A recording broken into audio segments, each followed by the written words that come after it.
একটা গাছে যখন ফুল ফোটে তখন সেই ফুলটাকে দেখে আমাদের ভালো লাগে। আমরা যদি ওই ফুলটাকে ভালো লাগা অবধি রেখে দিয়ে গাছের মধ্যেই থাকতে দিই, তাহলে সেটা শুধু আমাদের ভালো লাগা নয়, সেটা আমাদের ভালোবাসাই হয়ে যায়। ভালো লাগলে আমরা ফুলটাকে তুলে নিয়ে ঠাকুরের পায়ে অর্পণ করব কিংবা ফুলদানিতে সাজিয়ে রাখব। কিন্তু যদি ভালোবাসি তাহলে সেই ফুলটাকে আমরা গাছেই থাকতে দেব। গাছে থাকাকালীন অবস্থায় ভগবানের প্রতি, মানে ঈশ্বরের প্রতি, নিজের ইষ্টর প্রতি একটা বিরাট ভালোবাসা বা শ্রদ্ধা জানিয়ে আমরা ফুলটাকে এমনিই নিবেদন করে দিতে পারি। মনে মনে নিবেদন করে দেওয়া মানেই ঈশ্বর তা পেয়ে যান। ঈশ্বরকে গিয়ে সেই ফুলটা না দিলেও হয়। যে গাছ বা যে ফুল প্রকৃতির উপর নির্ভর করে তৈরি হচ্ছে, সে তো ঈশ্বরের উপর নির্ভর করেই তৈরি হচ্ছে।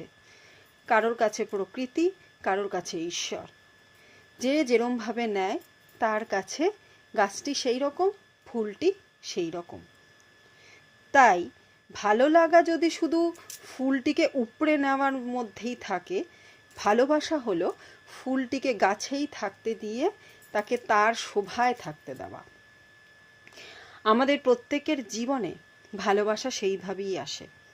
যাকে ভালোবাসা যায় তার ভালো মন্দ দুটোকে নিয়েই আমরা ভালোবাসতে যদি পারি, তবেই সে ভালোবাসা পরিপূর্ণতা পায়।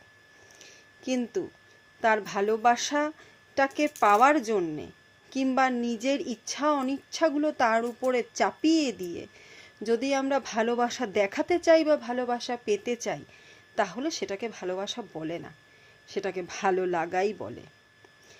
আমাদের ইচ্ছা অনিচ্ছা সেটা আমরা যাকে আমরা ভালোবাসি সেই ভালোবাসার মানুষটির সাথে অবশ্যই শেয়ার করে নিতে পারি। কিন্তু সেই মানুষটি সেই ইচ্ছা বা অনিচ্ছাটিকে প্রায়োরিটি দেবে কি দেবে না, সেটা সম্পূর্ণ তার নিজস্ব ব্যাপার। জোর খাটিয়ে কখনো প্রায়োরিটি পাওয়া যায় না, আর ভালোবাসাটুকুও পাওয়া যায় না। ভালোবাসাকে ভালোবাসার মতনই ভালোবাসতে হয়, ভালোবাসাকে ভালোবাসার মতনই প্রায়োরিটি দিতে হয়, তবেই সেটা ভালোবাসা হয়ে ওঠে।